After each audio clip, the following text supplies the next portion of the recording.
Ladies and gentlemen, boys and girls, kids of all ages, welcome to another adventure of the United Adventure Company. Welcome one, welcome all. Hopefully everyone is doing well today. It's been a couple of weeks.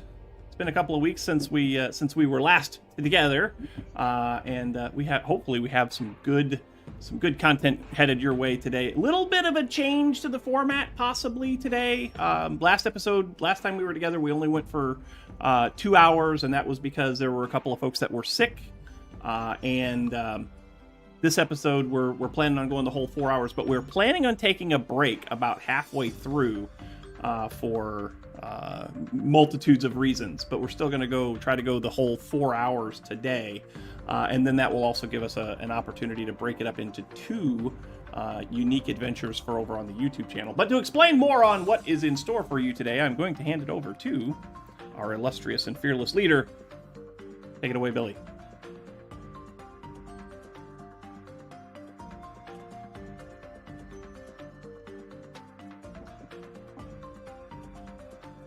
Or just zoom in on your chest. That'd be fine too. Sorry, guys. I am lagging really bad, and I feel like my Ethernet cable came unplugged. So. There it is. Take it away, Billy. Zoom in on his chest. This is important. Yes. For not lagging. That is very important. Plugged into the computer, not just playing on it. So welcome back, everyone. And there's the buffer when he changes networks. Early technical. Hopefully that is out of the way. When we last left our heroes, they had talked the...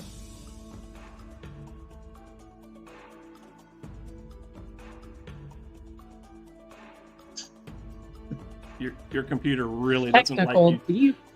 Your computer really doesn't like you today. They had talked the Vampirus down off the ledge, off the roof, basically. That the internet doesn't like me today. No, it doesn't like you at all today.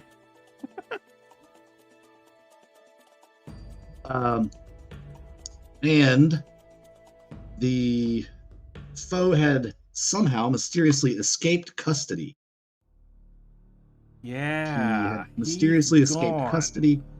Was not there for the execution. So therein lies that.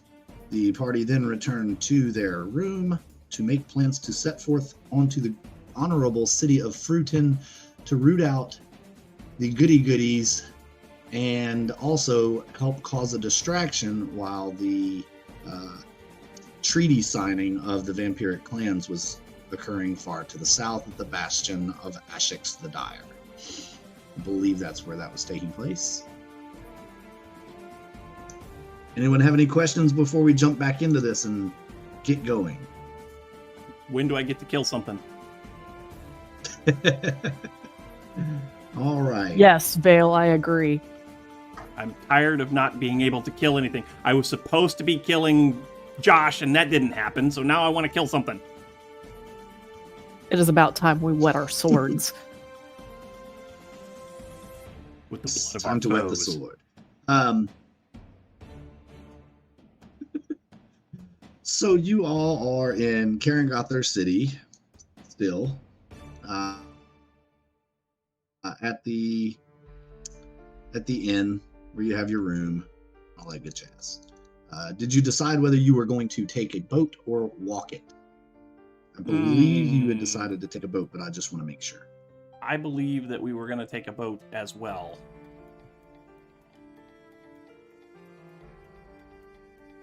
Yeah. Because based on what I remember about the world map, it'd take us a while to go there on foot. Yes, you're looking at about a 2-week journey on foot, whereas by boat, it's just a few days. Yes, boat it is.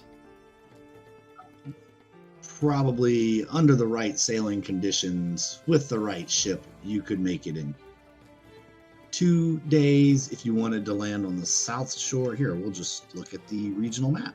How about that? That's a wonderful idea. And let you all decide where do you want to attempt to land. So the honorable city of Fruiton is on the far top right corner.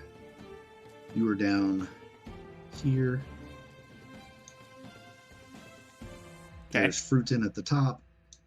The water does loop around into somewhat of a little bay right here. Mm-hmm. Right here's the little bay. That's the entrance to the city of Fruiton. There's also, all of this coastline at the top. There's a little bay right here. So here's a question for everybody. If we were to land, say, right here, how long would it take us to make the rest of that journey? And then do you think maybe we would get an element of surprise if we don't land like right on the shores of the city? Click that again. I didn't quite see it.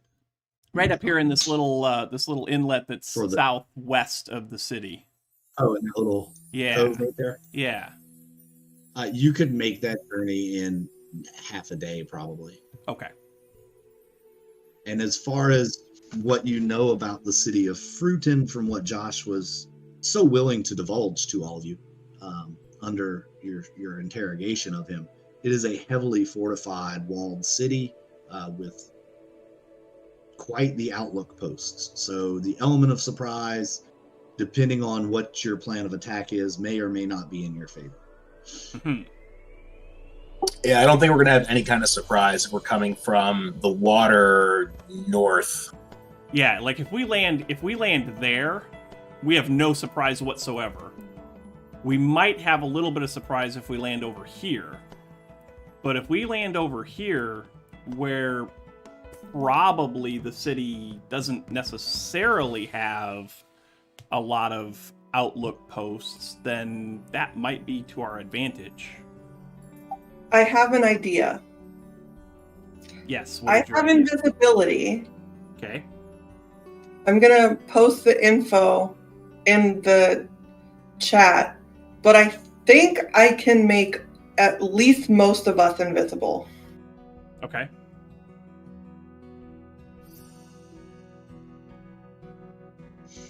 You can make 2 people invisible.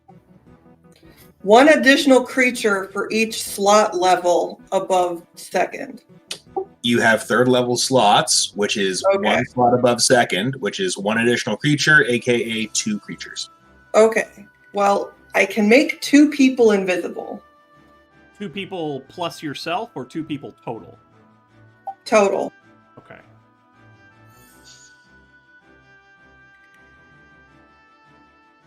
I know it all depends on the dice, but as far as being stealthy, that's kind of my thing. So if we have anybody who's not exceptionally stealthy, it might not be a bad idea to do that for them. You remember that you have a druid with you. Passing without trace is kind of our deal. Which adds what, 10 to your stealth rolls? Yeah, plus 10 to everybody's stealth rolls for an hour. I like that plan. I like that plan a lot. Mm-hmm. Think about how devastating an invisible half-orc barbarian might be if they catch somebody unaware. Mm-hmm. Just saying. It's a thought. Wow. It is a thought. It's quite a scary thought for me, actually. Something else we're probably not thinking of, though. Remember that stone that I have, the stone that I picked up off of the dead person back at the orphanage, that true seeing stone? Does that allow them to see invisibility? Yes, True Sight lets you see invisibility. So if they all have that would not necessarily be a good idea. Okay. Here's what I'll tell you. Uh-huh. There's a bunch of forest near Fruiton. Yes. As a druid and as people who are with you, the forest is basically a stealth zone for us. Yes. So the best place to go is probably to the inlet and then through the forest. When we get to the city, we can figure it out from there. It's entirely possible that we could just walk directly into the city. Possible.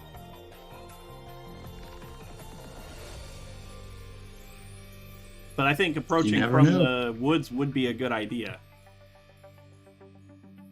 Yeah, Josh said that they have a very well defended harbor, and also from the conversations that you've had with what's his name, the trading guy that I just drew a blank on. Marshall Amplifer. The one that Yes, no one Marshall. can ever remember his name, except for Angela. Except for Angela. Thank you so much for remembering his name.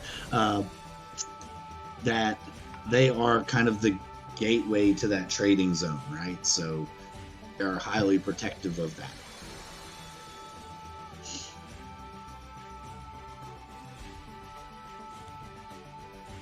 All right. Yay, I got the map for Fruiton imported into the, even though it doesn't have everything in it. So Yay. that's your plan, eh? You're gonna sail around, land in this little bay right here, and take it from there and try and sneak through this forest and into the city. Okay. I think Right that's the best plan that we could come up with. The only other thing that I can think of, if we wanted to more ensure a stealthy approach, would be to come in through this river right here, through the river that's just south of there. But that would probably add at least another half a day to the travel, which I don't know that we want to do that. Let's go to the inlet. Okay. All those in favor? Aye. Yes. Seems like a good idea.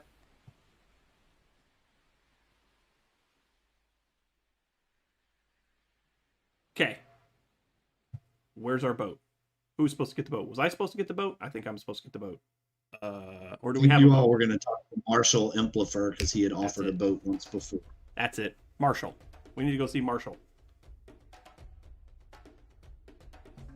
Okie doke. Right. So you go and see Marshall Implifer. There he is in his little shop selling his wares. All right.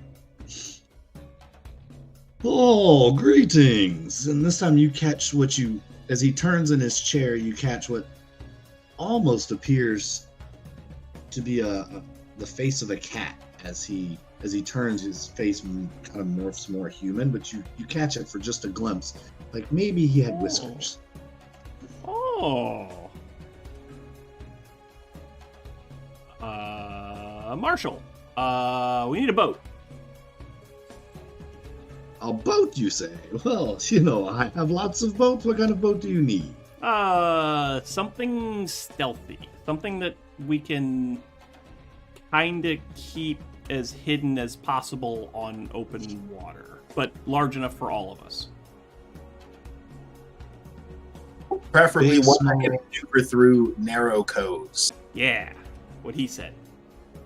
So big, small, fast, sneaky. Yeah, fast, yes. Sneaky, yes. Yes. Big enough for all of you, sneaky enough for all of you. Ugh, ugh. He scratches. He says, I think I may have just the thing.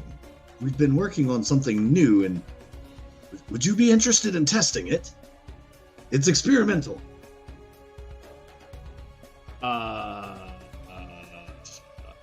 Sounds fun. Sure. I gotta get. It may detract a little bit from the sneaky, but we do have this. And he brings out this contraption. It's a large metal-like box with a fan blade on each end of it, basically a motor. For out-of-game context, so you know what a boat motor looks like. But Mhm. this one has a firebox on the side of it, so it is a steam-powered outboard motor. He says, you just put this on the back of your... motor,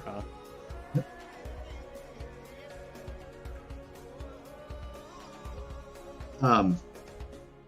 He says, you put this on the back of your dinghy, and you keep filling it with wood or with wood or coal, and it will help you get there faster. And you don't need sails, so you don't have a giant flag in the air waving that you're coming. Do you care to give it a try? I like this. Does it make any noise? Does it? It has a little noise, and there's a little steam that comes out, but there are trade-offs. Definitely faster than sailing. I mean, if it's faster, that's kind of a good thing.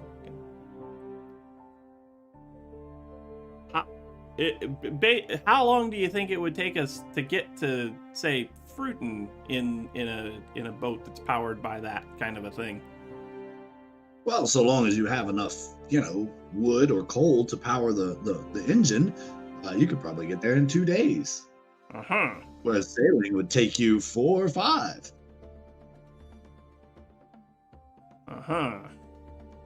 What do you guys think? I say let's do it. I love it. I changed my mind. I don't want to do it. Dang it.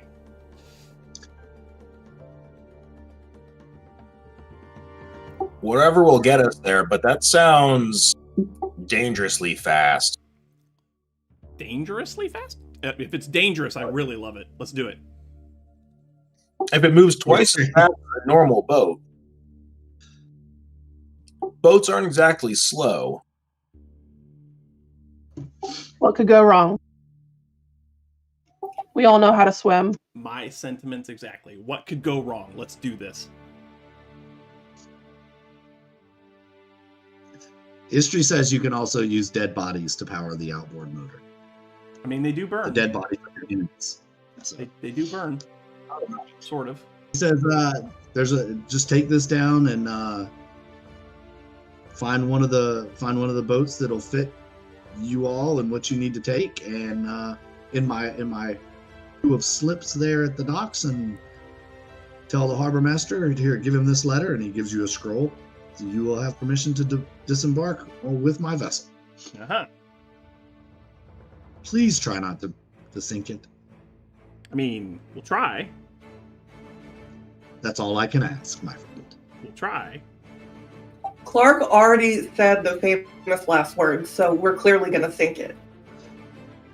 Yes. We can all swim. Have we told anybody that we're going to Fruiton since we found that treaty that said that, the Story Clan and everyone was going to send troops there whenever they were ready? Like, do we have any sort of backup? I don't remember if we did or not. I believe the intention was it was to go without telling anybody, so we didn't start a war. Yes, that sounds familiar. Based on the treaty, though, it sounded like they were trying to start the war. I just remember that it was the timing. The timing. We were doing it before the treaty was signed, so that our actors wouldn't go against the treaty. Yes. Okay. Yes, that's right, exactly right. You all would be able to get to Fruiton, do whatever you had to do prior to the vampire clans even arriving for the signing of the treaty. You did tell Lady Story that you were going, because that was all part of the planning of where to go. Remember, she wanted you all to come with her. Yes. And you all said, well, we have something else we need to take care of. So yes. She knows you're going, but they're like 2 weeks away travel time to even get to where they have to go. So. Okay. All right. So, you find a boat, you hook up the motor, you get plenty of wood, you think you have enough wood for the go, and you can always chop down trees along the way. That's right. And you set sail. Worst case scenario, we just throw Furball in. But he burns. I'm partial, so I find maybe we don't. Oh. And the one who can cause plants to spontaneously grow, maybe we don't. Hadn't thought about that. I think you're right. The part that you miss is I've kind of made Furbolg into the most generally useful person in the entire party. I think that's a matter of opinion. Yeah, I think that's very much a matter of I opinion. said generally for a specific purpose. Generally specific. I love it. Yeah. So you're off on a 3-hour tour. Once you get the thing fired up and you get out of the port and you get the motor fired up, it takes you a while. Who's gonna man the motor at first, or person the motor?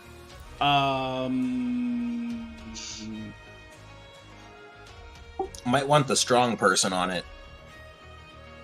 What's my strength? Pretty sure I'm not that strong. No, it's Bratza is the only strong person in the group. Yeah, my strength is 0, so Okay. How does this thing even work?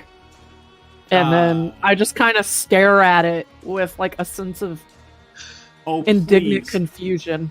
Oh, please, Mr. DM, let there be checks for this. Please let there be checks. Oh yes. So, Marshall told you the basics. You just put the wood in and start a fire.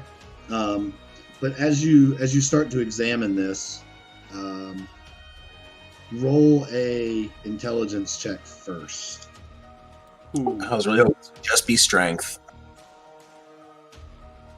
Who's rolling You're the quite- intelligence check?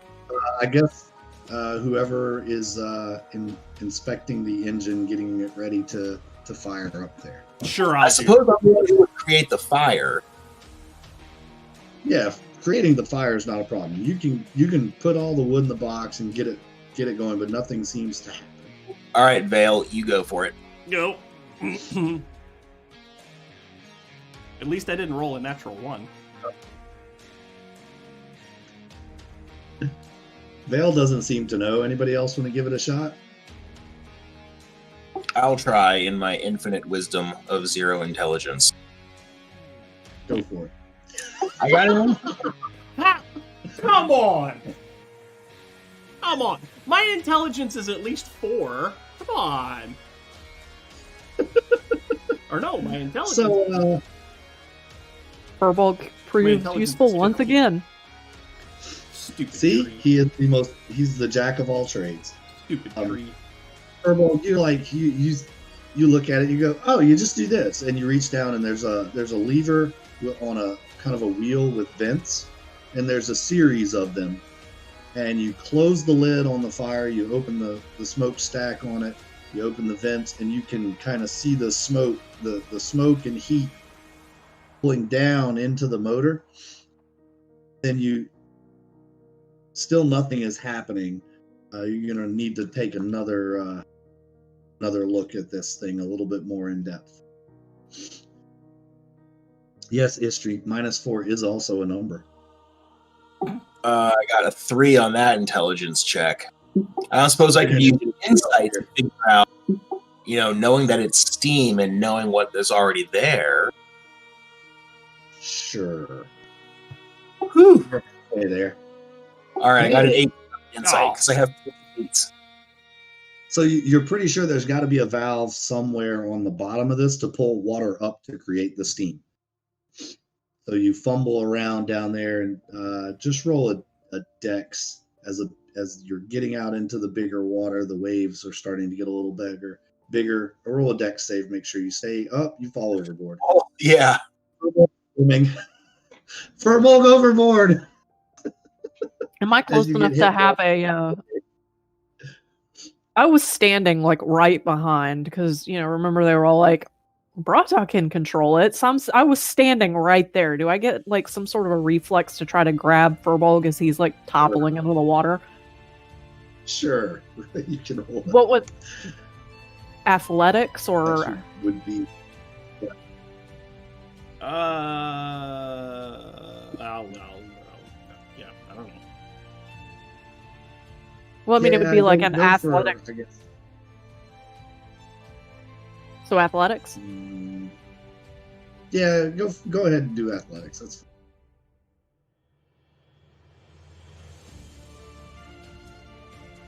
16.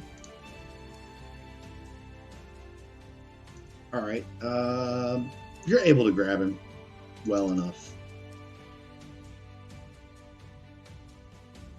All right, so Give I him grab back in him the and boat. I just kind of like yank him back in the boat as hard as I can. I'm not I'm gentle not at gonna all. make you- I'm not gonna have you make a strength check for that because you're strong. Not strong. That's how strong like mule. Well, thanks for that. No problem, tree man. And then I kind of do that thing I do where I slap somebody too hard on the back. Okay. All right. We're gonna pretend this is the boat because I already have a boat made.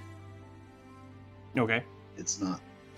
It has sails and all on it, but we're just gonna pretend because D&D is the land of make believe. That's right.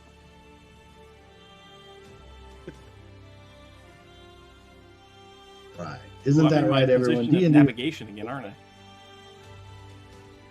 hairball in the water. Somebody history wants Vale to follow. No, I am not falling in the water. Why is Alright. Will Whitesail on this boat? He's not. He's just it's Will Whitesail's ghost.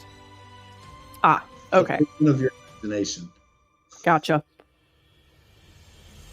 To delete it. There we go. He's deleted. There is no crow's nest either. It's just flat boat. I can't move my piece. Yeah, I'm gonna have to remove all of you. I can move And mine. Oh, well, now I'm gone. That's your old one. Remember how we had to make you a new token? Drop your new token on Yeah, it's usually easier if you just drop your own token on once the bad one's gone. Yeah, there you go.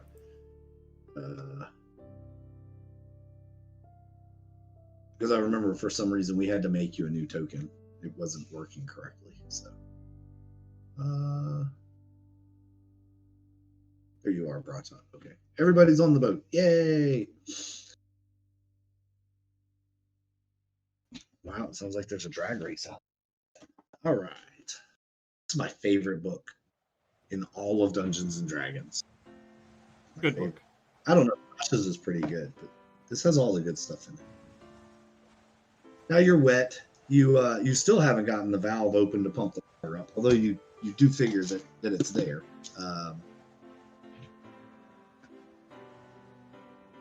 Well, I know that I'm not nimble enough. So if one of our nimble people, Clark or I suppose Vale, wouldn't want to get this close to the water.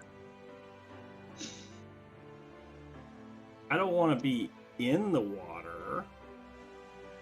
Well, the valve is just below the water line that you have to reach in and open it. Yeah, okay, I'm over here. All right, I can give it a shot. What do I need to do? Well, once he tells you, you just the boat's rocking pretty good, so just make a deck save, and you don't fall overboard as well, and you'll be able to reach in there, grab it, open it up, and as soon as you open it up, you hear a sizzle as see the middle part starts kind of steaming on the outside, and all of a sudden a big plume of white smoke roars out of the smokestack, and you hear the gears churning inside as the prop starts turning, and you feel the boat starting to pick up momentum. And Rata, you can grab the rudder lever handle there and steer the boat. Do you You need some happen to sort have of a like check? navigation or anything? No, just curious if you have navigation or any of those type of skills. I think the closest there would be water vehicles. That would probably be the closest there is. I mean, I guess you could say nature is kind of like a navigation. Hmm. Kind of. Remove the old. I think the last time we were trying to figure out where we were going, we used survival, Yeah. Yeah, survival's a good one too. which Did use we survival. should still have some trail mix for that, which I think was survival. Except for Furbolg, you ate yours. That sounds like something I would do. Yeah. Nav water. Yeah. It's a 3rd edition skill though. It's probably been over a week since I made that. We were only in the vault like 3 game days ago. I made it after the vault before we went back to the orphanage. Oh yeah, we did go back to orphanage. Yeah, we should go for orphanage. because we teleported there and back, if I remember right. Yes. Mm-hmm. You did. It's been, today would be 4 days. This is the 4th day. Okay. So All right. Simon. Oh. Okay. All right. So So we're you moving are now. steaming. You're moving right along. Parata's able to steer. At least you know the direction of the map, so you know the coastline. It depends how far out from the coastline do you want to get. Do you want to just the coast in case something goes wrong, or are you going to be wily sailors and get on out into the deep blue ocean? I say we keep it within sight, but go far enough out that we're not gonna like get beached or anything on some rocks that are close to the coastline. Gotcha. Or take arrow fire. Or that.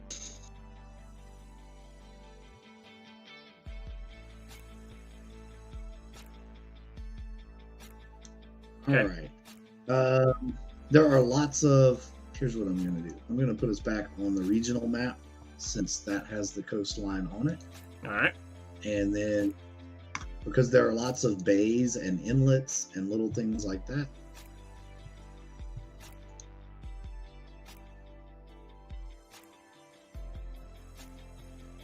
This way, you all can kind of, if depending on how you want to follow the coastline, depends on how much Well, I'm assuming that material you're going to need. I'm assuming that we looked at a map before we left, right?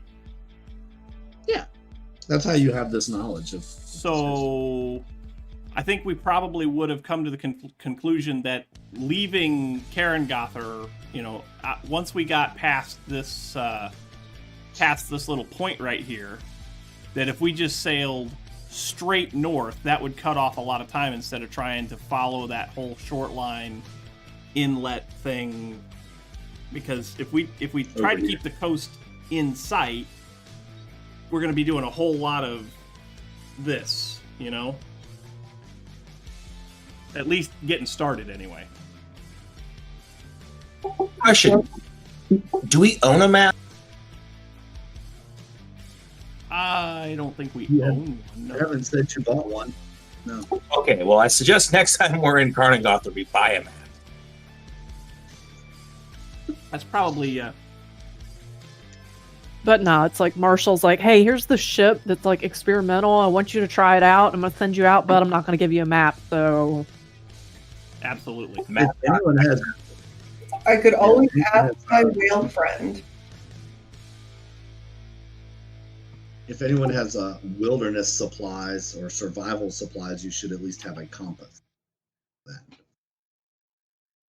well, I think asking our sea creature friends is a good call. Yes, that is also a good call. You do have that ability aboard. I'm gonna check in with my whale friend and sort of ask them to help us guide us where we want to go.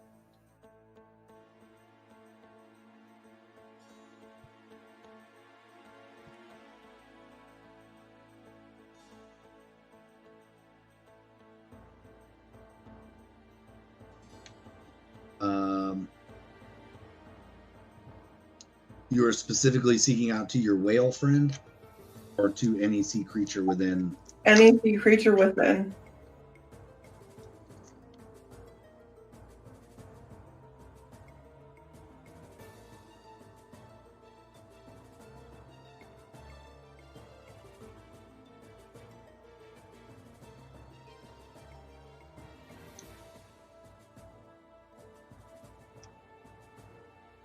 Okay, let's 72 see what kind of creature you tiny have fishes. summoned. Let's see what kind of sea creature you have summoned. Let's see. Creature. I hope it's a narwhal.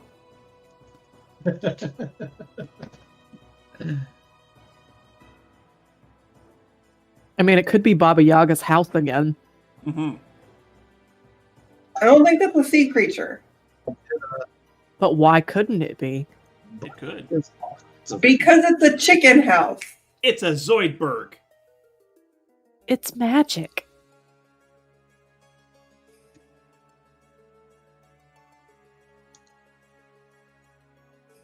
Believe in magic. And I hope you do too. Is the music better there, Chatland? Oh, we're asking for a lower of the volume.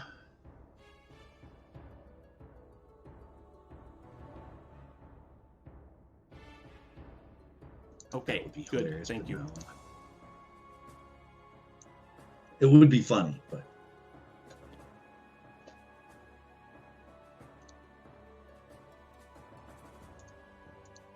Did you tell me what it was? yeah. Okay.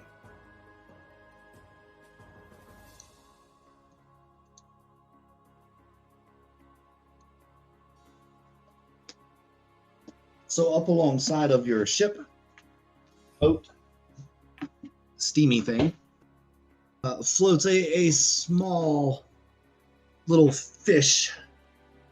He's kind of round and spiky looking, and he floats up, and he says, "Can I help you? You are asking for a sea assistant." Yeah. We're trying to get to the city of Fruiton as stealthily as possible, and somehow we managed to forget a map. So we need some help guiding us to the city. Could you do that, please? You need a map? Oh. I don't know where that is, but I have friends that can help. And by the way, my name's Puffer, and people call me Puffer. And he's kind of just jumping out of the water alongside of the boat. It's very small. It's definitely a puffer fish.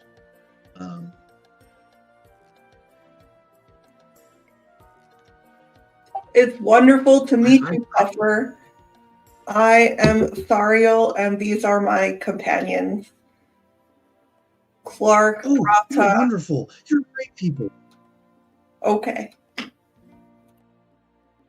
I've never seen a boat like yours before. It has such a magnificent contraption on the back. It just cuts right through the predators that are chasing me. It's wonderful. I thank you so much for killing all of those mean things that were trying to eat me.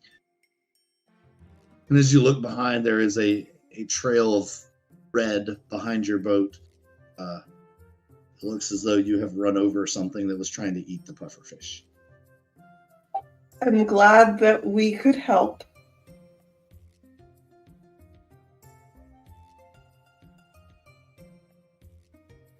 Rata kind of just Is that stares not at enough the. killing for you guys? I just kind of stare at this blood trail and go, I see how this could be useful.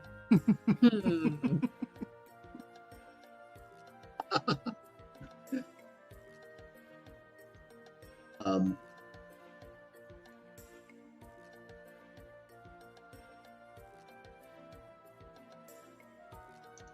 You see a creature you know will be able to help you. It's more of the fisherman's friend. there is a dolphin that swims along next to you, and another, and another. There are several now, actually, about 4 or 5 of them. Mhm. Hello, And, dolphin friends. Are you going to help us get to Fruiton? Why, certainly we can help you get there. Just follow us. We'll show you the clear path. Thank you very much. Oh, thank you. You gave us a lot of little bits and morsels of food to eat back. We really appreciate you. Fun There fact, these, dolphins get high on pufferfish. Aha.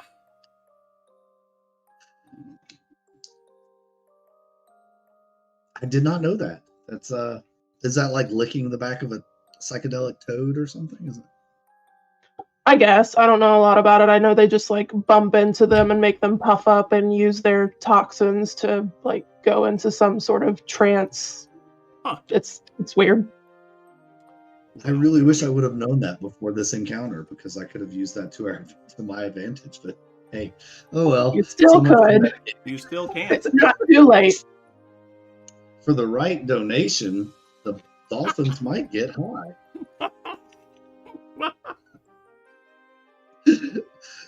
Oh, so we do allow paying for metagame point here. Just keep that in mind out there, Chatland. No, don't push me overboard. I don't know. We might take donations for that too. I'm okay with that. After just a few hours in the water, you have made significant progress. You left just before dawn because, as you know, the harbor closes when the sun comes up. So you were able to get out just before dawn. You've made it all the way across the bay. You are into the full Sea of Mira, and the dolphins are just bringing you right along. By about a half a day, you're about there. You never did make it to Hule before. That was where you were going to go searching for Domik, but you found him on the islands instead. Yeah. That was part of his journey. So you've actually never traversed this far from your home before. This is as far as you've ever been from home. If we take Do one we more know step- what's in that city? What was that? You kind of broke up a little bit. Do we know what's in that city?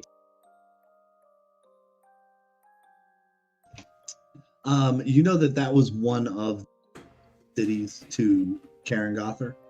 That they had a lot of trading done with them, supposedly, and that Domik was well respected there. But as far as what type of city, no. You know, they're a coastal city, a trading city, but other than that, you don't know much about. Should we make a pit stop if for no other reason than having another teleportation point for the stone? I like this idea. We land. When we get there. Yeah, when we get to... Oh, we're there. We're there. Yeah, you get there just before nightfall. You get to Hule.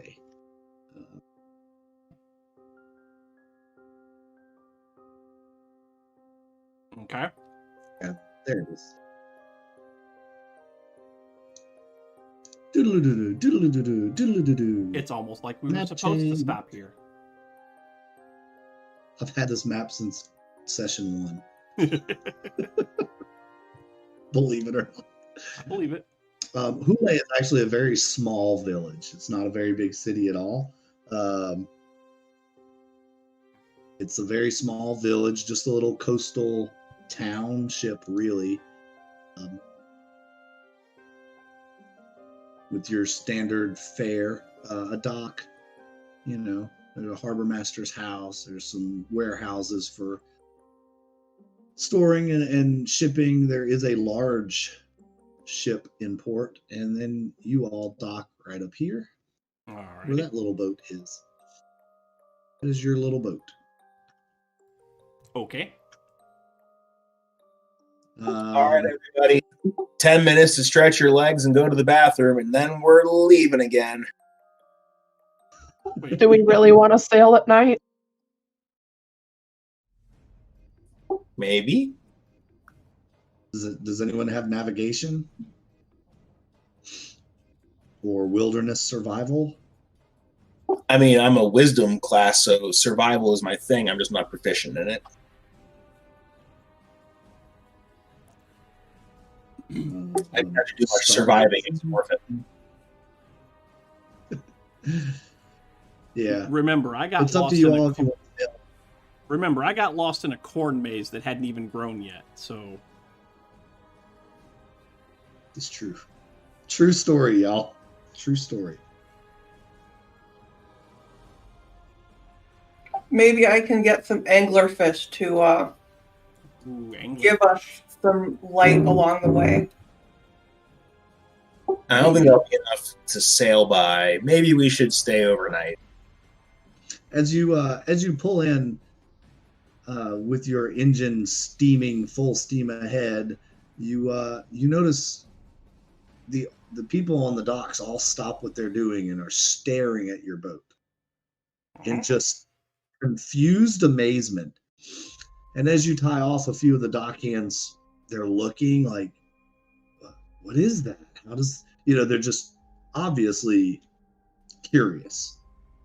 A couple of them ask, what is that? Where are your sails? It's magic. Where are your oars? Magic. Has to be. Magic. I would believe magic, but magic's been around a long time and no one's ever done this before. I mean, what other explanation is there? It's got to be magic. I don't know how it works. Everybody had to do something the first time sometime, and this is just the first time this has been done. Just What because you is haven't it? seen it before doesn't mean it doesn't exist. Ugh. What is it? It could change the industry. It's just something to help propel the boat. It's a propeller? I mean, that's literally what it is doing. You see a sign at the nearby shop that says souvenirs, trinkets, Ooh, trinkets. right there in the harbor. Trinkets. Obviously, this is a place where people stop here quite frequently. They have a little gift shop there. I would like to see what kind of trinkets there are. What are your boat payments like? Nice. That's the important question. Mm-hmm. All right. So you go in and they have the standard fare. They have jerkies and, it's just a little convenience store and gift shop. They have tunics that say, I went to Hule and all I got was this stupid tunic. And a box of shells that says, put me to your ear and you can hear me cry and hear the ocean and all these different things. So obviously this is a touristy port of call. Anything shiny that catches Vale's eye?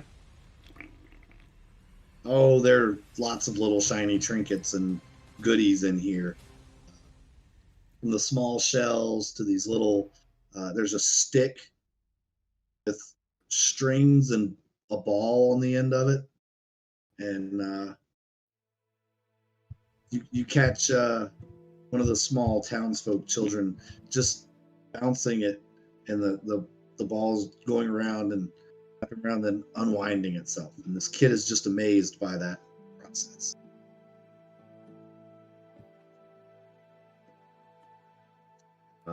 There's also a right at the next to the front door. There is a box on the counter that says maps of the area. I want to pick up the map and take a look at it. All right, it is. There are 3 or 4 different maps there. One is a map that says Ghost Tours of the Graveyard. There's a map of the town itself. There is a map of the area, the region, including the ocean and coastal. So there's 3 maps altogether. Yeah, and there are like other little maps of historic tours of the town, and just they're all basically the town, but those are the 3 that are of most interest.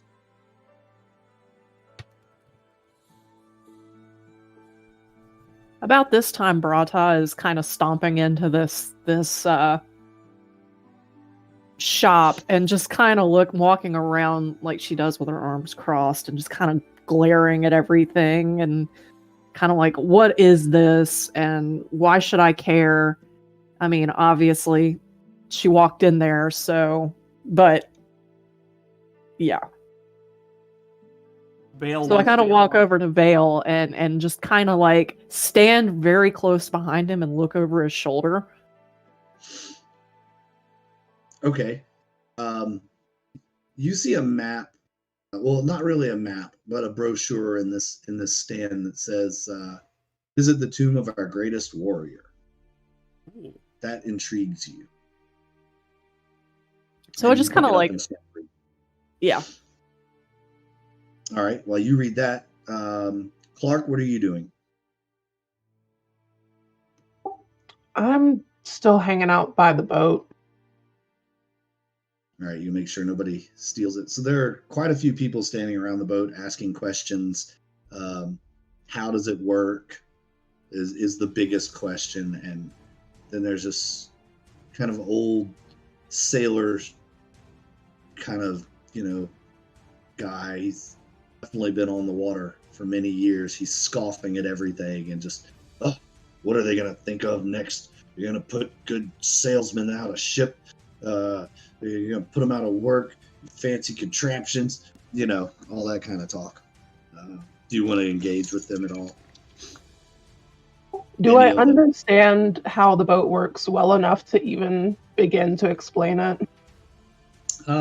You did open a valve on. Make an intelligence check and see if you understood enough about it and know enough about how steam power works.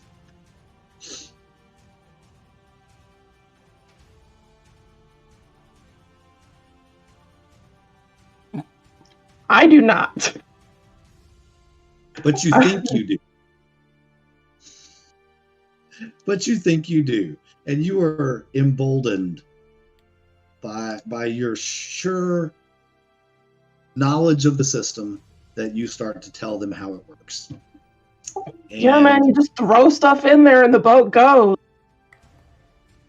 And then And now make a deception check to see if they believe you or not. It's not And even so- she believes it That's herself. true. It's a persuasion check that way. right. So you go on to also tell them that all you have to do to keep the boat running is to run over a fish in the water and kill them, and that keeps the momentum of the propeller going and it pushes you through. It's like lubrication.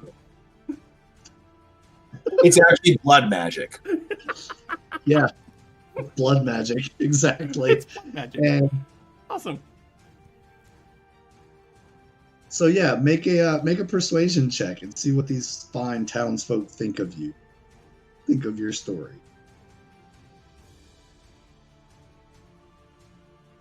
I'm gonna shit if you roll a nat 20. Yeah. 11. These are general townsfolk. A few of them just shake their head in disbelief, like, how could anybody be so cruel to the ocean and kill all those fish? And others are like, sounds plausible.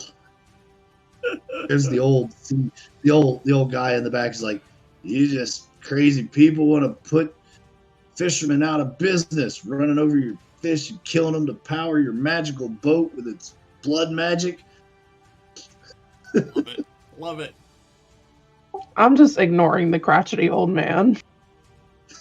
Okay.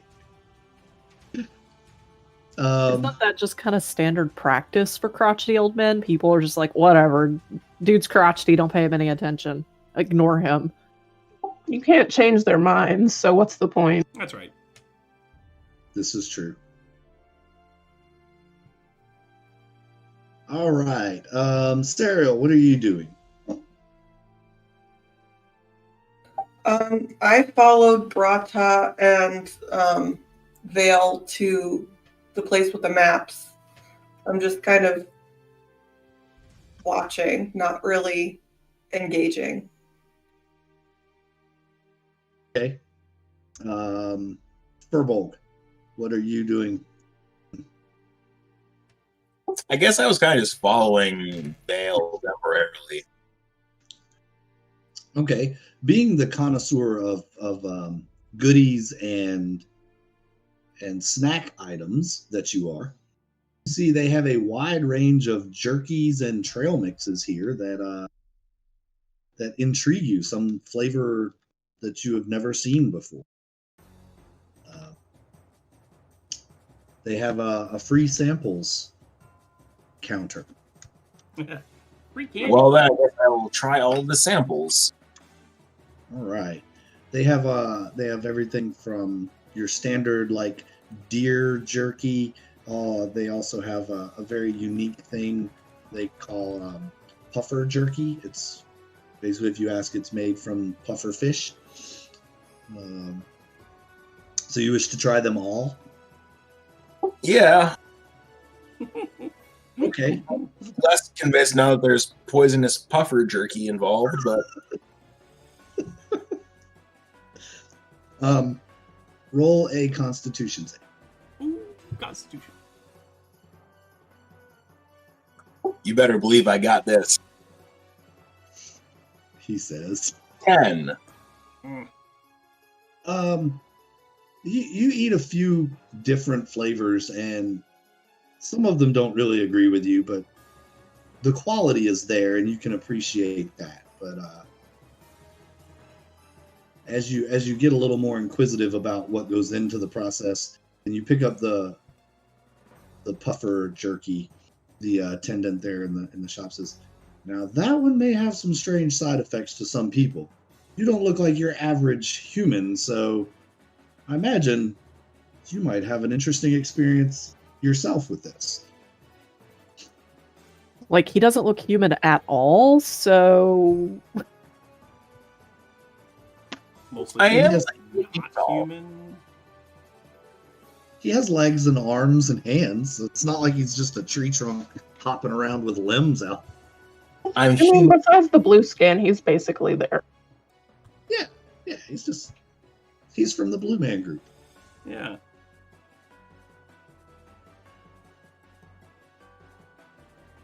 Okay. So you wish to partake of the puffer jerky as well? Yes. Alrighty. Make another Constitution save. Somehow I got worse, and I'm an 8 now. Oof. Ugh. You catch yourself throwing up in your mouth just a little bit, as it's very slimy and oily. You kind of hold it in and don't blow chunks all over the counter, and quickly excuse yourself from the area where you run outside and immediately vomit into.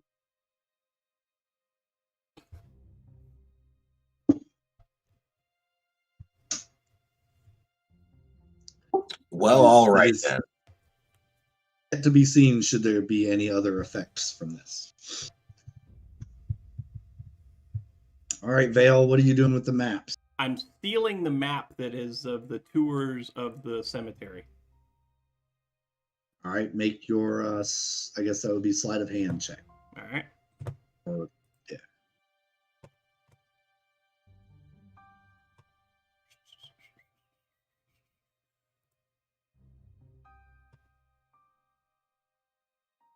Easily slips it into your pocket.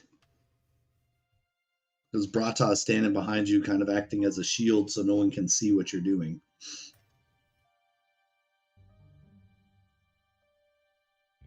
Brata's used to following Vale around to enable him.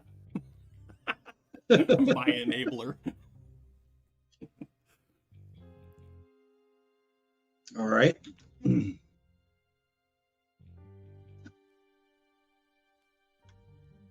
Serial, have you decided you want to do anything in the shop?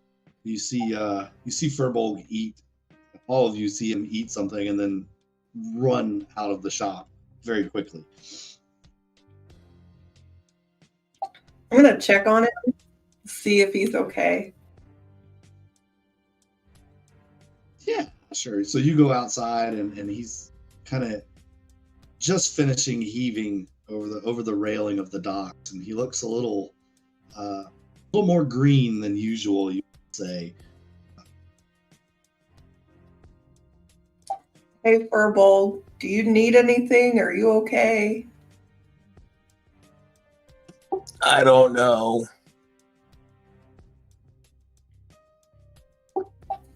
Maybe you want to eat some of your fancy good berries. See if that helps. Am I trying to color the bay or something?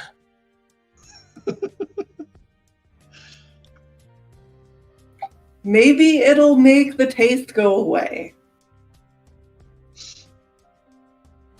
Okay, I'll eat some good berries. All right, you eat a couple good berries. In the meantime, as you come running out, Clark, you see Furbolg run out and heave chunks over the side of the railing, and everybody that was talking to you then turns and looks at him, and they're like, "What's going on? Is he with you? Is he okay?" And they start looking at you. Is he going to be okay? And then Serial comes out just moments later and holds his head as he finishes vomiting. Gets him to eat some good berries, and the crowd starts gathering around.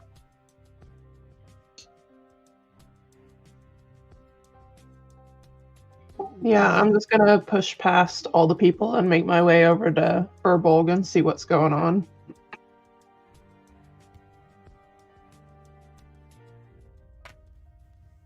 Furbolg, everybody's asking you how you're doing, what you ate, what happened.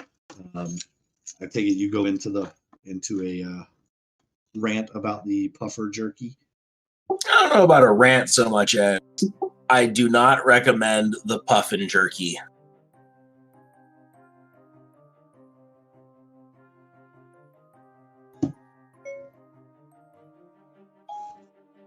Not the puffin jerky. You don't like it? Says a voice from the crowd. It did not agree with my constitution.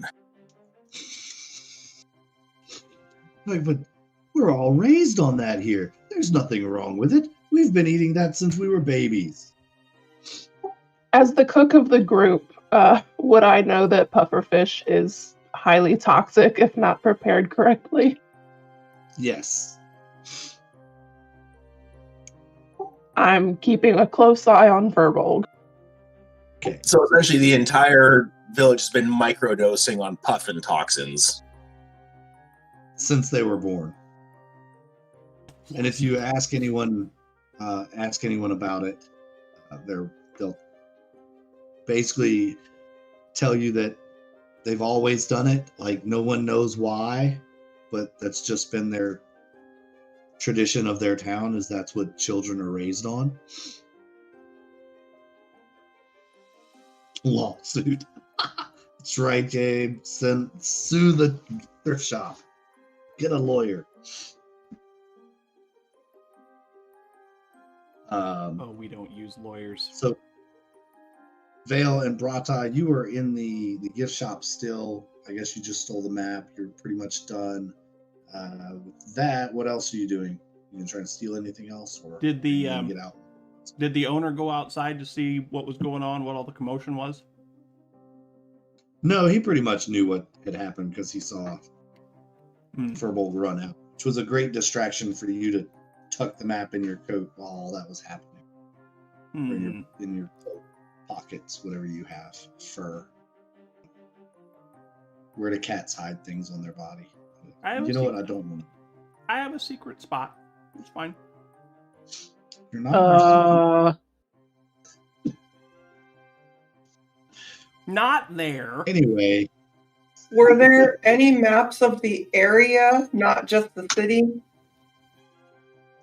Yes. There was a map of There the were- city. there There were- was a map of the cemetery, and then what was the other one? There were a map of the region. There were like a historic tour map. Whole, you know. Vale, did you also happen to swipe the regional map since that was the whole point of finding a map? No. Of course not. So once Clark gets over there to check on Furbolg, I'm going to go back into the place and check on the other two and see if we actually got the map that we need, or if I need to smack Vale and get the map that we need. All right. So hey Vale, did you get the map we need?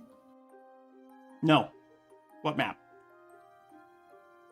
The one Oh. of the region, so we know where we're going on this weird boat. I don't know that we what you're had? talking about. I don't got no map. I don't know what you're talking about.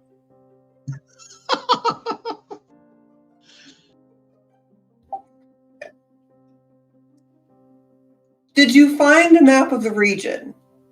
I mean, there's maps here. Do we want a map of the region? We Region? need a map of the region, dude. Oh. Excuse me, good sir. Do you have a map of the like the waterfront between here and say Fruiton? Oh, we have tons of fishing maps. Sure, there's lots of maps in there. You help yourself to find one, and there are 2 silver apiece. 2 silver Just apiece. feel free to pick out as many maps as you want. Yes. Don't forget Oh. to check the historic tours that start at sundown. Historic tours start at sundown, huh?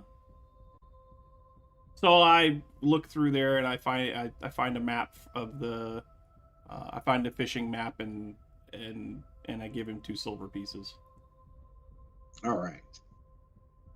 Would you like to book that tour?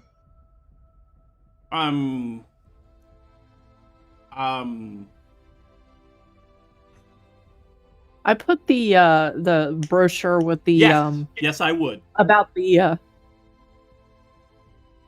and I put the brochure in front of the man and I say, "Is this what the tour is for? Is this included?" Why, yes, of course. That's definitely included in the tour. Sure. I just kind of look at Vale and nod.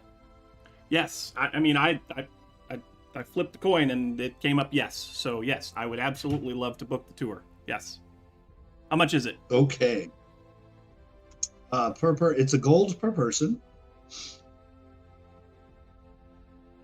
and it comes with light refreshments as well.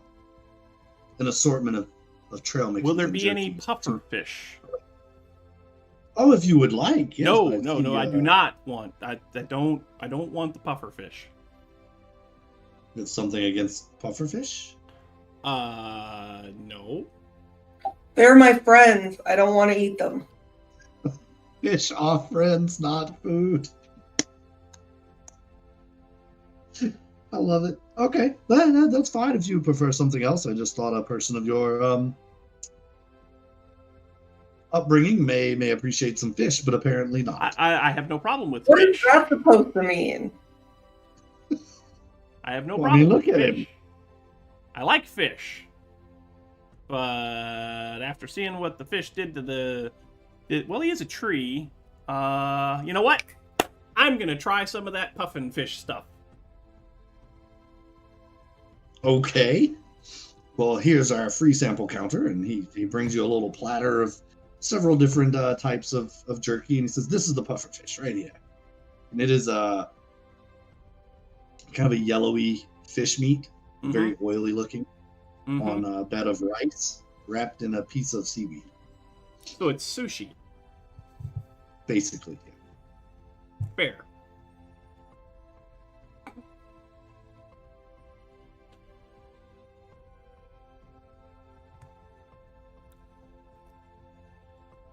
All right. So you eat do you eat it? Yeah, yeah. Yep, I you rolled ate it. Constitution You ate save and it didn't turn out so hot. It was delayed. So you immediately have the same reaction.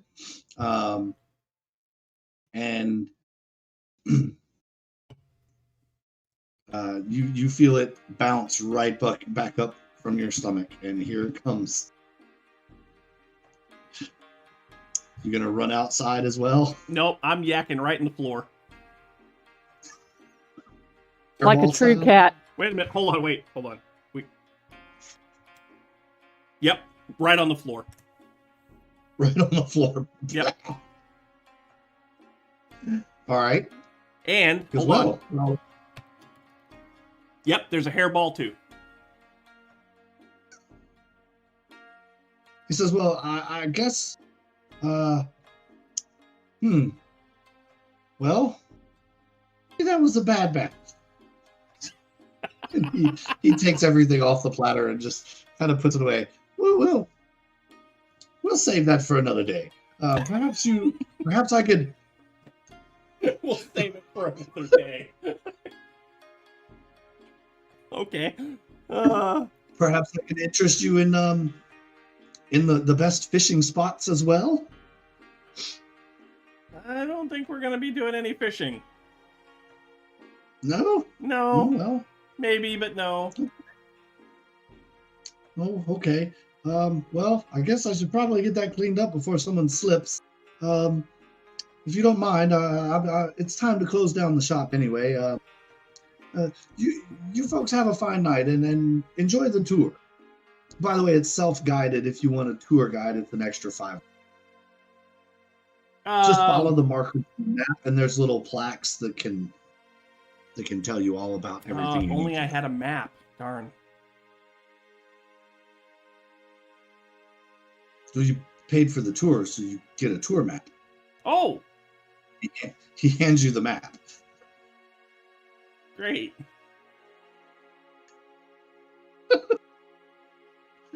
Perfect. Love it. Well, you folks have a fine night, and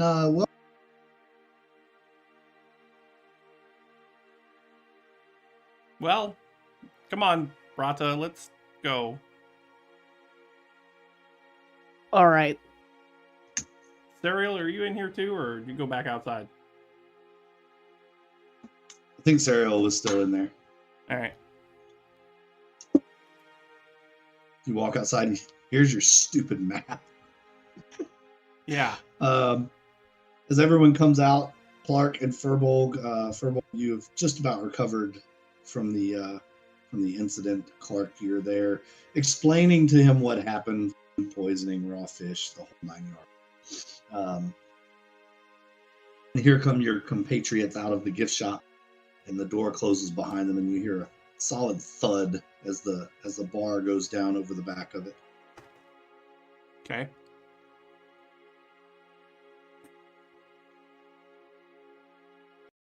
And you got your map. You've got a map of the tour. What do you want to do? I have 2 maps of the tour. We should let Furbolg and Clark know about the tour. Yes, we're going on a tour. Is it a 3-hour tour? I don't know. They didn't say. As you read the pamphlet, it says the entire tour should take less than an hour. What's it a tour of? Dead things, I think.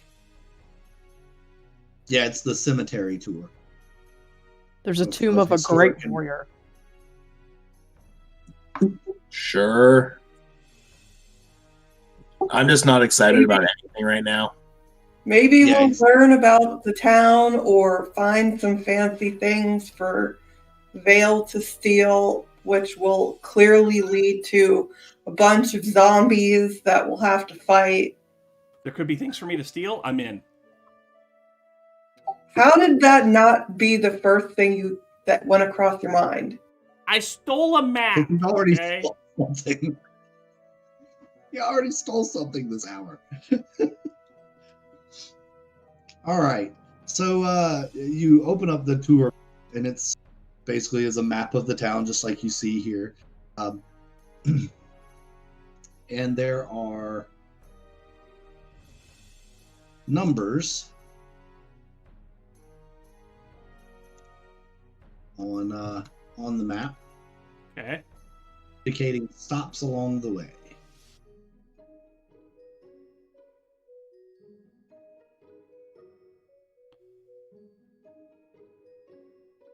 So I take the map that I stole and I keep that one on me, and I give the other map that we paid for to Clark or Furball, whichever one wants it.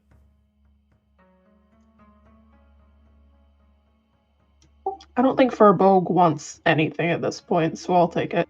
Okay.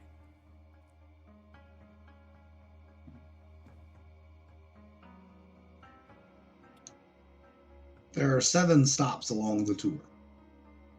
All right. You can see they wind their way through the town. One is the first one is just off the docks. You all are riding. All right. So stop number 1. All right, you get to stop number 1, and there's a little plaque outside and a pamphlet description that says "Original Town Hall." Sure enough, the building is ancient.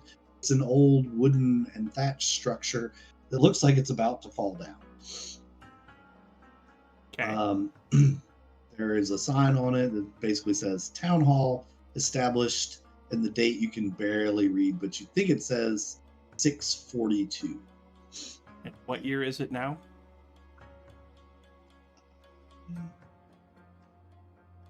I forgot the year. 11. It's Okay. 1170 ish. So 500 years, give or take.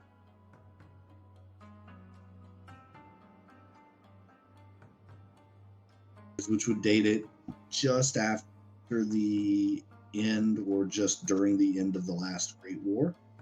Aha, imagine that. Okay. Do you want to go to stop 2, stop 6, or stop 7? They're the closest. Do you want to follow? I guess, do you want to follow the map, or do you want to just shortcut to the Shortcuts.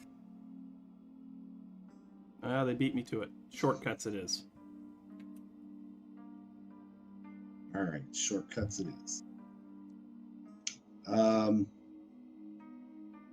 You get through and you get over here to the cemetery. It's an old iron gated cemetery. You find it odd that there's a cemetery this close to the water. Typically, people bury their dead on top of a hill, but not here apparently.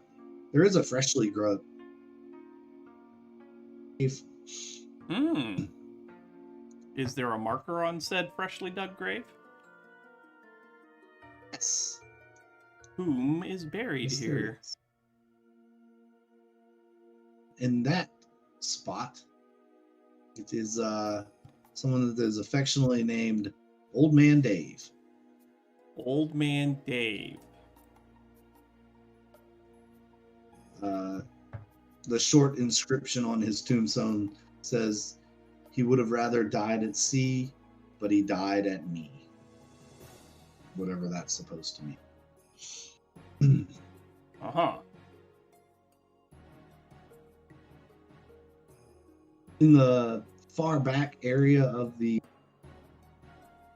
area, there is a large tomb, it looks like. It's kind of oval shaped. It's about 15 feet long, 5 feet wide. There's a small little platform to step up on. And this is the tomb of the greatest warrior, Elijah. Elijah, huh? Also, the tomb goes on to read basically that he not only was the great warrior, but founder of the city. He built City Hall the town hall with his bare hands from scratch, pulling all the lumber and thatch from the surrounding area. So he is held in somewhat of reverence in this. Does it say anything about his accomplishments as a warrior? He was known to have slain some of the great, been the champion of some of the great battles. In fact, he is credited with the death of, I forgot his name. I promise y'all I had all this. But it's been a rough week.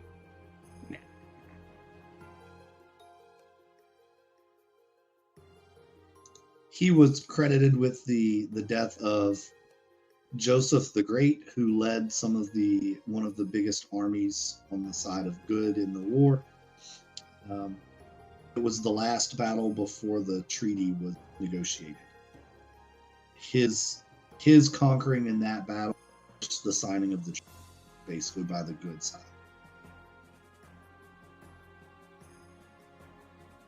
It doesn't get into the gruesome details of the fight, but that's what he says. That's what it says.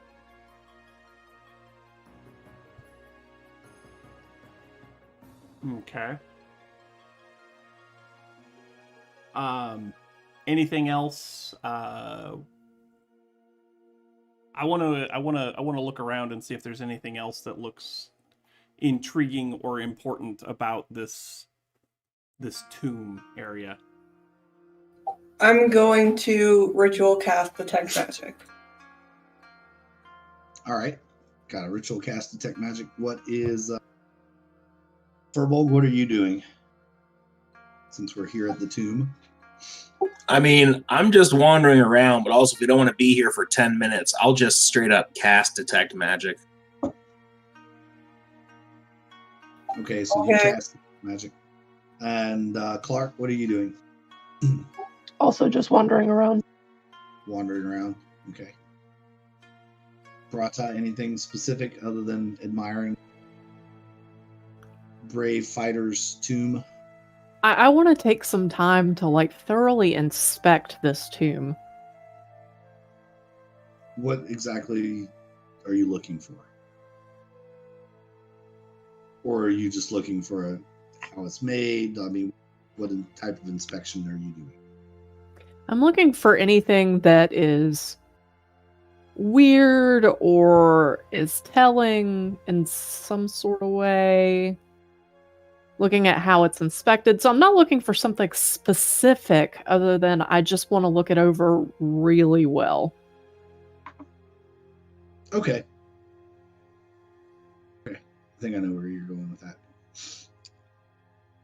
Do I need to roll anything? Or Yeah, same here. Not yet. Not yet. Okay.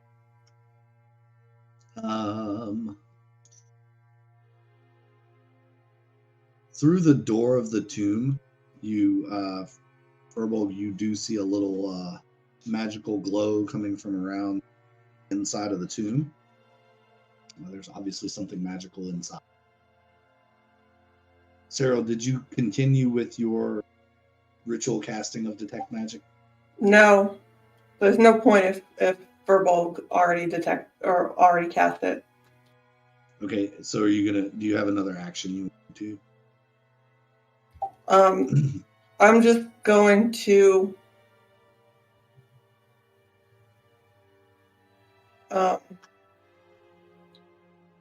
look around and see what everybody else is doing.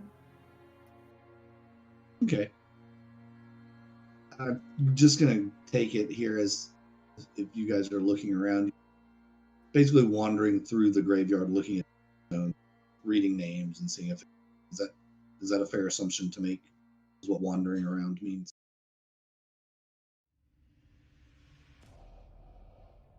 I'm concentrating my efforts on the tomb itself. Okay.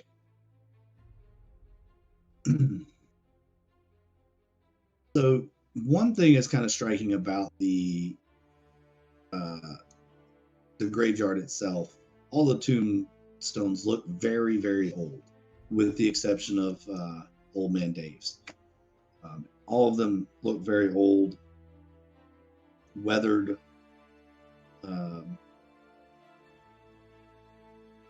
Some of them have flowers on them, don't. But there's no grave that any of you have seen within the last 100 years except for Dave's. So nobody has died here. No one has died here in 100 years that they've buried. Except for old that they've buried, yeah. There's nothing in this yard within the last 100 years, except for Old Man Dave. Okay.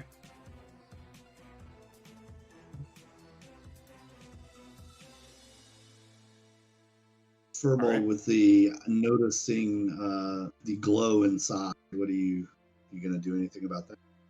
I'll let people know, and I will start moving in. Okay. So Furball says, "Hey, there's something magical inside." To which Vale, I'm sure that perks your ears. My tail gets rigid.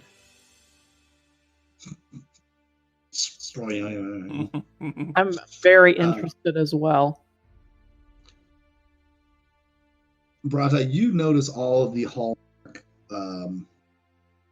inscriptions and artwork and everything that would go into the burial chamber of a great warrior. From what you were taught, this is definitely not just some average fighter. This guy was a hero of his people. And you start to make kind of the feeling that, wow, this is kind of how I want to be buried when I die. Kind of this grand thing. There's a stone door on the entrance of the tomb. Can we open it normally? There does not appear to be a handle on.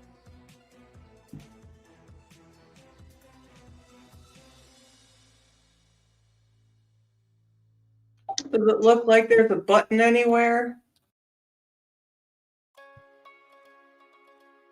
No, if you push on the door, it does feel like there's some give to it, but it doesn't just open.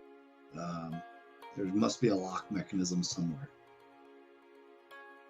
I would like to see if I can figure out how it's locked.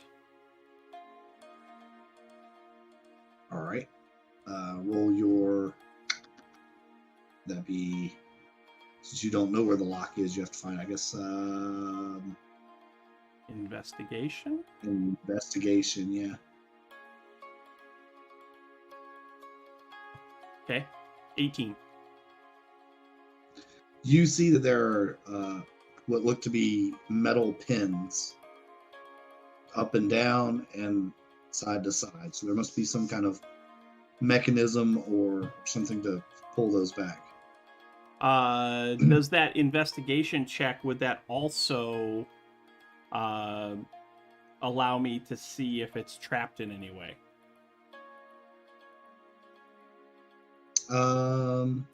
Once you find the mechanism, yeah, you would be able to tell that whether it is trapped or not.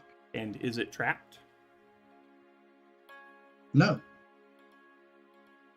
Okay. Then I would like to see if I can take care of the locking mechanism. Defeat the locks. All right, go for it. That is Use going to be... Yep, I just got to find it. Okay. That's Thieves' Tools. Oh, yeah. Oh, yeah. Oh yeah, it's very easy for yeah. you to pick this very rudimentary, simple lock that was built 600, 500 years ago. Sure. And with a screech and a squeak, pins retract, and the door is now free to swing in. As it swings in, you see the crypt of this guy and a statue of him. And you've seen this type of person before. It reminds you of the Githyanki that you battled. You know, I had a feeling. Same. What? I didn't trick you guys with that? You're getting predictable, old man. I guess I need to think deeper. Githyanki sure have a lot of greatest warriors. The answer is 42 if you're going to think deep. Yes. Anyway. So, since I've had a book written in the Gith language, which is a dialect of Sylvan, Yeah. I assume if there's any Gith writing, I can read it at this point, at least at a basic level. Yeah, I'd say so. Okay, so is there any writing in the crypt in Gith? Yes, there is writing in the crypt. Basically, from what you can tell, it's a story of the battle. Like it's the whole wall is inscribed. Well, I'll give all my compatriots the high points of the story, which sounds a whole lot like... The youngest Gith to ever go into battle rages war for years against good forces to try to keep him down, made his way up through the ranks, became one of the greatest generals, and slain the greatest general on the opposite side, thereby forcing the surrender of the good forces and their complete removal from the battle, and goes, basically into how he won the war, when every history thing about says that there was mutual in the, because they didn't, all the gods would abandon the realm. So this is a highly, what's the word? Crap. I'm drawing a lot of blanks. Apocryphal? Yes. It's a good word. Good word. Version of the story. Okay. Biased. That could be a good word too. Yeah, biased. All right. Good word out there, Chatland. Is your magic tingly spidey sense going off in any particular direction there, Tree Man? From the crypt itself. From the crypt itself. Just like motel room under a black light levels of everywhere? Well, no, like from the coffin area. So, like, same deal as the last time, because I feel like we had detect magic running for the last Gith tomb. Yep, same deal. Okay, so there's magic inside of the tomb, and it's probably another zombie Gith. If you guys want to try to steal his shit. Did we get anything from the first one? Armor and a sword, I believe. Yeah, Brata got some cool stuff from it as far as I remember.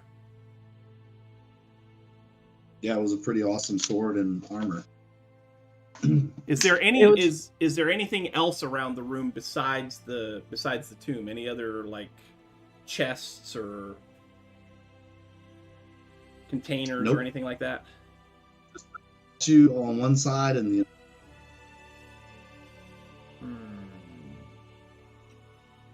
I feel like I need to investigate these.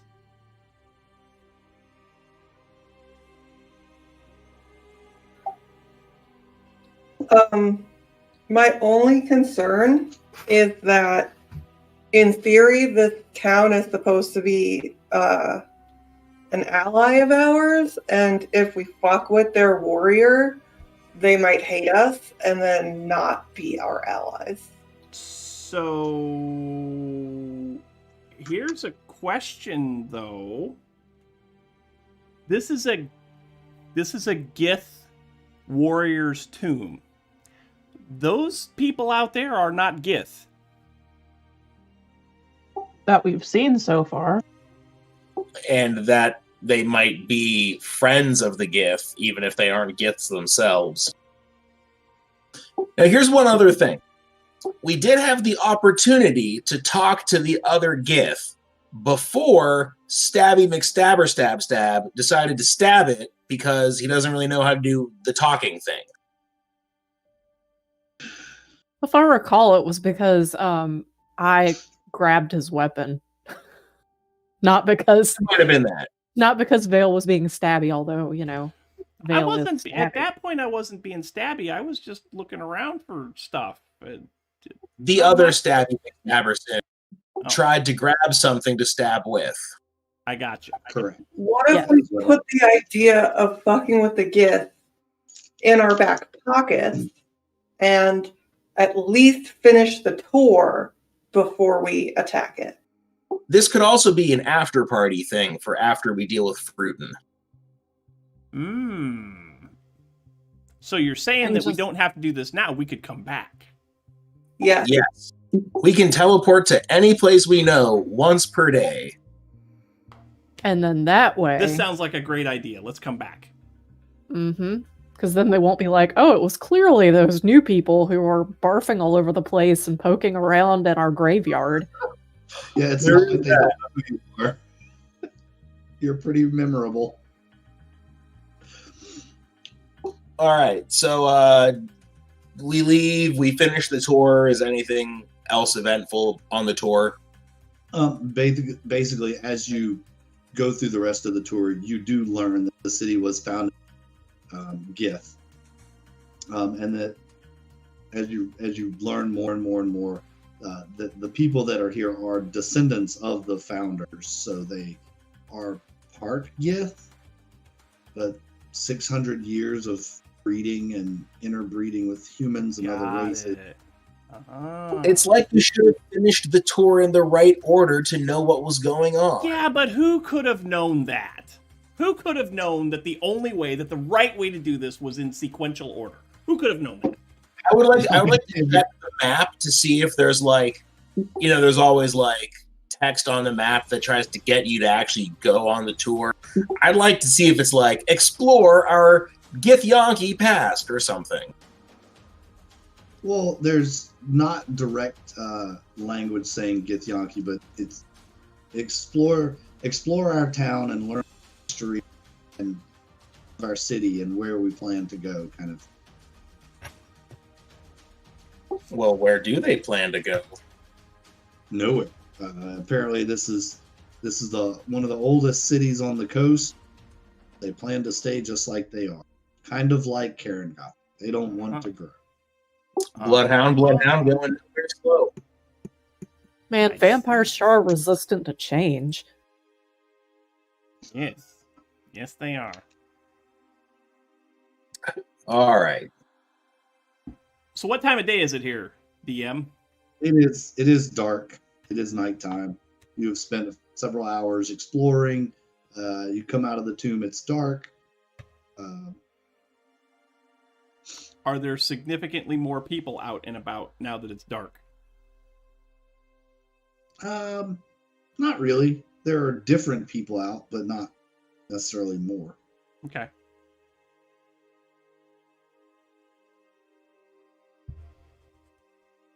All right, what do you guys want to do now?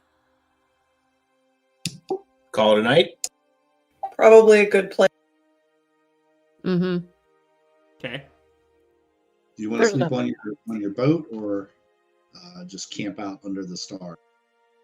I was going to sleep on the boat with Mr. Fluffers. Yeah, That's I'm right, going we back to brought sleep that on the stupid boat. dog. Dang it. All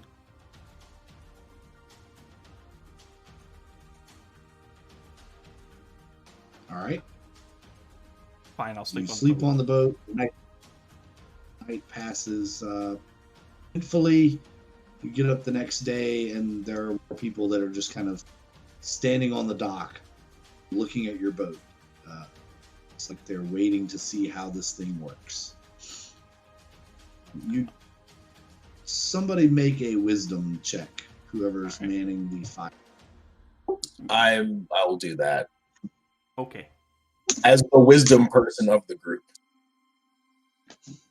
Nat 20 for a 25. Based on how long it took you to travel, expected to travel, I don't think you have enough wood on board to continue to finish the journey to its next destination. So you need to make a wood run or some other combustible. Or we just need any fire, right? Yeah, as long as you can make a fire. I've got the produce flame cantrip.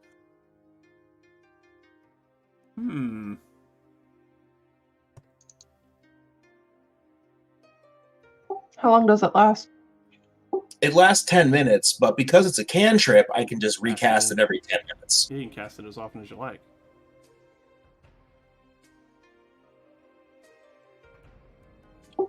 So side bonus, if somebody tried to steal our boat, they'd first have to then locate fuel. So then let's use up all the fuel that we have 1st Mhm. and then rely on your cantrip. Yes. I think that would work. The spell of the text, it does the flame does damage, so Yeah. Yeah. it means it does burn. So yeah, I think that would work. That's a Okay. very clever use of your spell slot there. If this was an XP based campaign, you might get bonus experience points for that. Like I said, generally useful. As opposed Then to it does run generally on magic. troublesome. That's right. Sorry for blowing your exploration ambush you probably had waiting for us for when we went to chop down wood. Don't know what you're talking about. It's your own fault for not getting us any fighting now. So there. You guys literally spent like an hour going on a tour.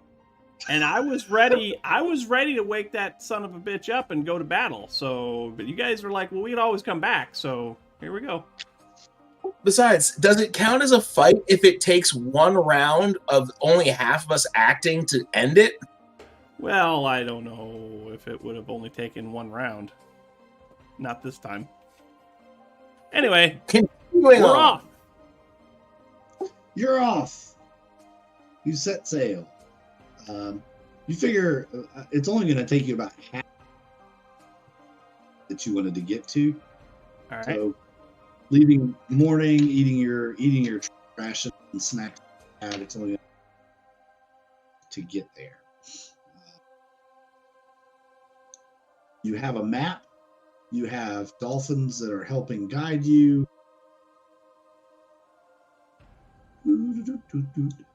Dolphins are also Getting high on pufferfish. other things that, yeah.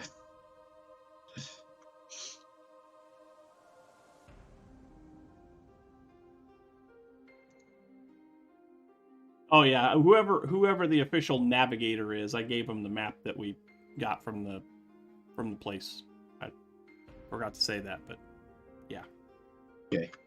I figured somebody was reading the map. All right. About the time you cross the outlet of the Sword River here, Mm-hmm. you all feel kind of a shift, a change in the air. You become a little more hesitant, a little more wary, a little just inherently. You're not sure why. I'm going to ask the dolphins if they also feel this or if they have any insight as to what's going on. They don't know what you're talking about. They never feel anything different when they swim all through the Sea of Mirror. So they're not sure why you would feel that way. Maybe it's just that you're so far from home and you've never done this before. They don't know. Okay.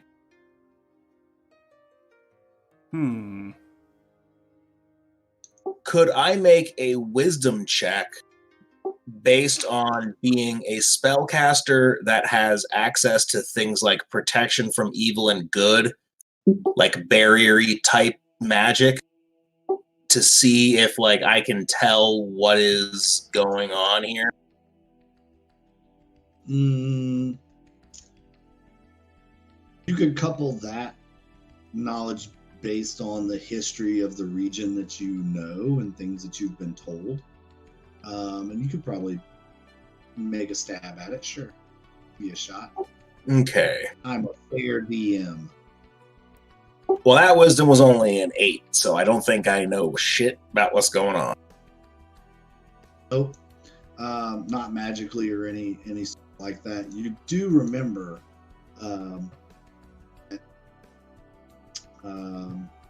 Marshall and all the folks that you've had talks with have said that the Sword River and Khotin.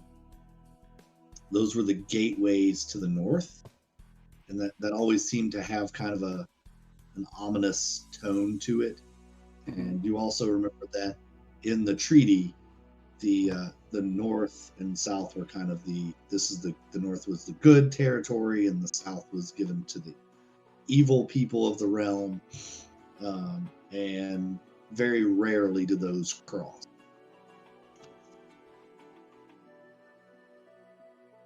Okay. So it could just be you're out.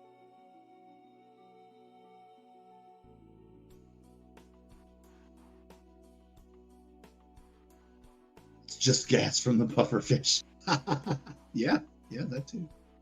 All right, you pick out a little spot on the coast where you think it's looks pretty clear to land. Yeah, somewhere in here.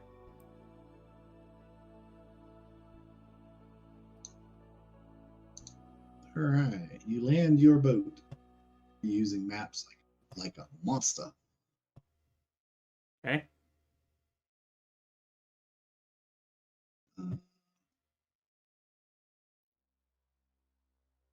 Go.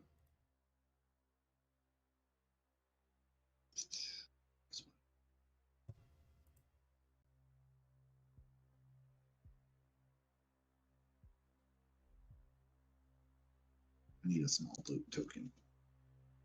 Because your boat is not the crashed boat with the dead skeleton there.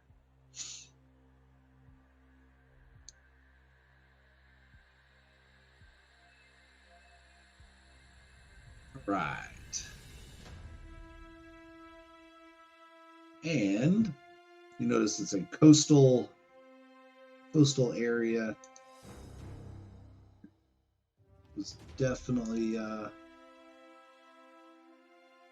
kind of empty and deserted. You don't hear any typical animal sounds that you would hear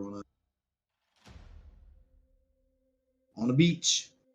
The surf, the waves, like seagulls, and that kind of stuff. Mm-hmm. And I take it you set off in. I mean, I think we gotta go northish. I think.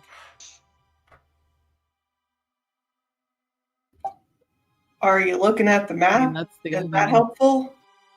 I gave the map to somebody else, so. I don't think that a map that they were selling in Julia would have a detailed, part of this forest. It seemed more like a tourist shop than a cartography studio. Okay, well, Also, it was a fisherman's map, so. Yeah, it was a fishing map, so it was mostly water. let's go into the trees. To the trees! What is that? To the trees. It's a boat. It's your boat. Oh. You just have to resize it. Oh. Oh. There you go. It's a boat. Okay. To the trees. All right. Whoa! What was that? I made us look like we searched the beach. Okay. Search the beach. You don't find anything of interest. Dang Some it! shells. Some coins. Okay. That was That's one walking way to do it.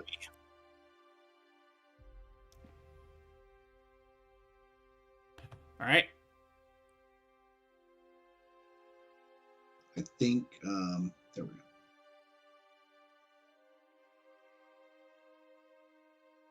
And after a while, you get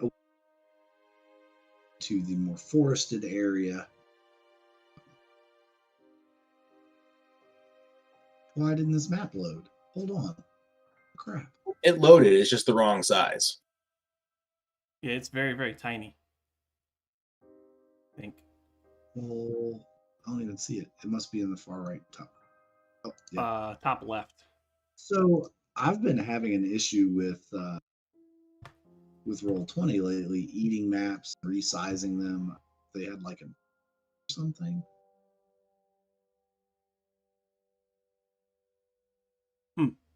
I don't know.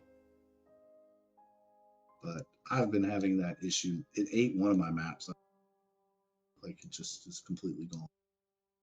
All right. There we go. Now we can all see the map. You stumble across a place setting in the middle of a clearing. Well, that's weird. What kind of Mad Hatter tea party is this? I say out of character.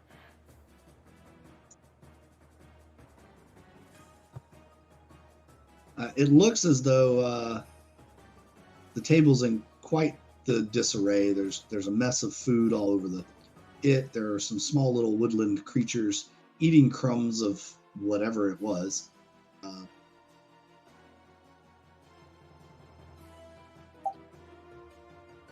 Ritual detect magic?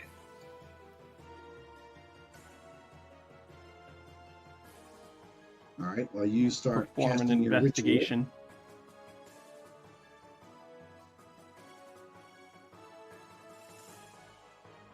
Ritual, who else? Perform an investigation of the table and chairs and surrounding areas, looking for clues as to what this was or who might have been there or what was going on.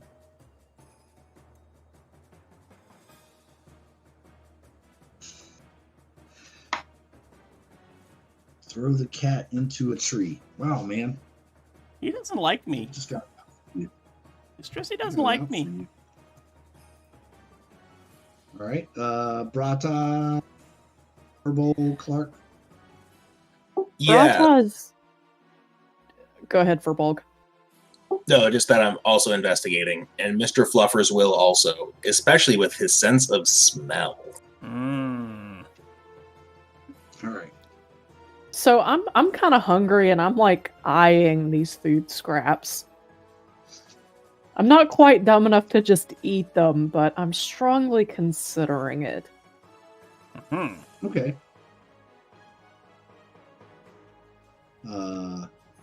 Clark. I can take a look at the food scraps and maybe see if they're edible or safe. What would I need to roll for that?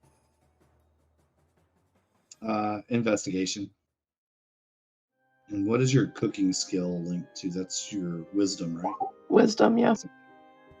Same. Investigation would work. Serial, what are you doing? Ritual detect magic? Okay, so you're casting your ritual. That's right. Sorry. I got an 18 on my investigation.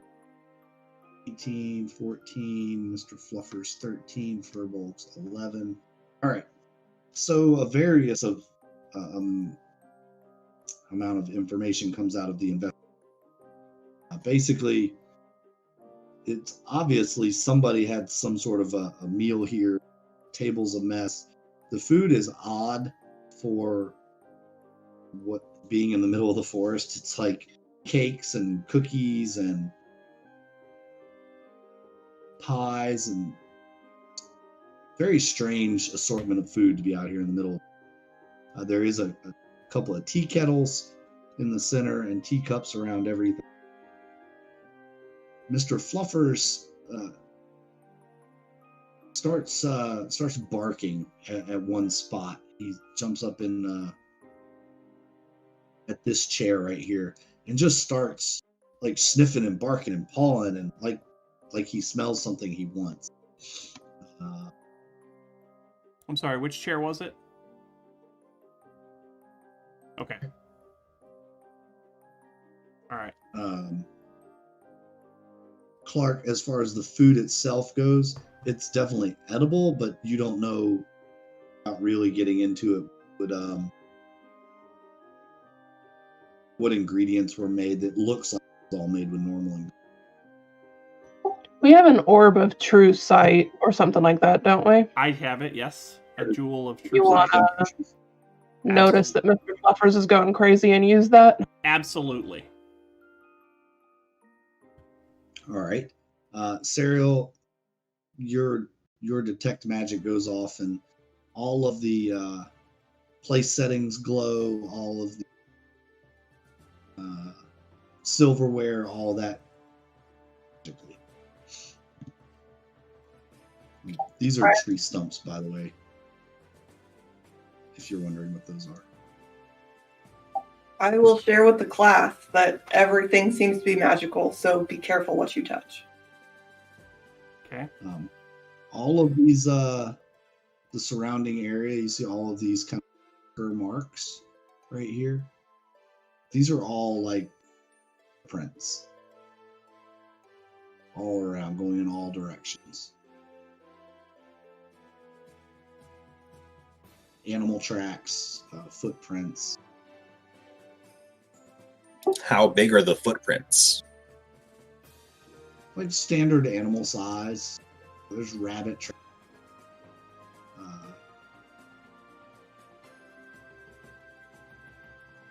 All sorts of animals. Deer, rabbit. Looks like raccoons, maybe even. But no humanoid footprints. No.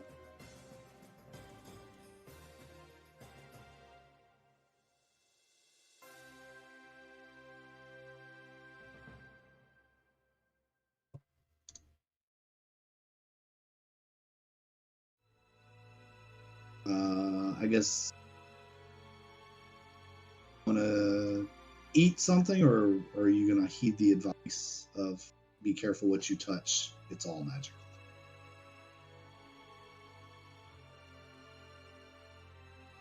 Brata is torn. She definitely wants to eat something, but she also trusts her friends. So it's tempting, and she's resisting the urge just barely.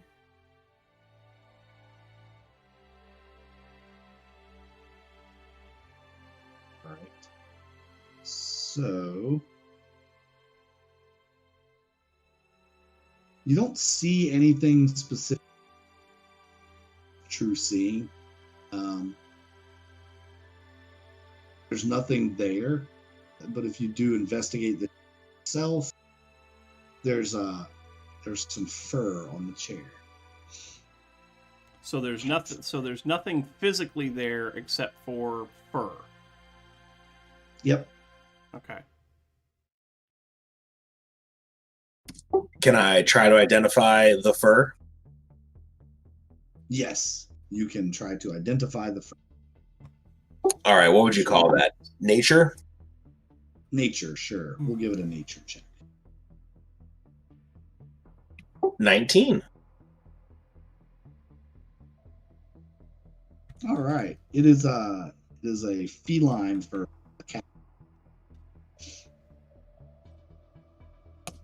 Vale, you're up. It's feline, eh? Would I, based on my heritage as a tabaxi, would I know anything more about that? Not really. It's gray. Could be any subclass of feline. Okay.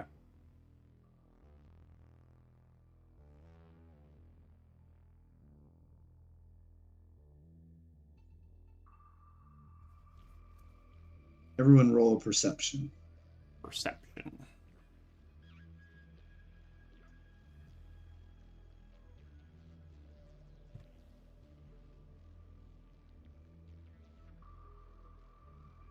Rata's too hungry. Sorry, that should be a 4 for Mr. Fluffers. Unless it is a hearing perception check. Yes, it would be hearing, so he can. Oh, he gets a 14. Right. Where is Furbolg's perception? I'm at the very top. I have an 18. Under nature. Okay, I got you. There was a line there that made it feel like it was an old roll. All right, so everyone except Brata and Serial hear a faint laugh, giggle, chuckle even. Where is it coming from? You can't really tell. It's just kind of there. Who is laughing? Where is it coming from? What new danger awaits our adventurers? Find out next time in the continuing saga of the United Adventure Company.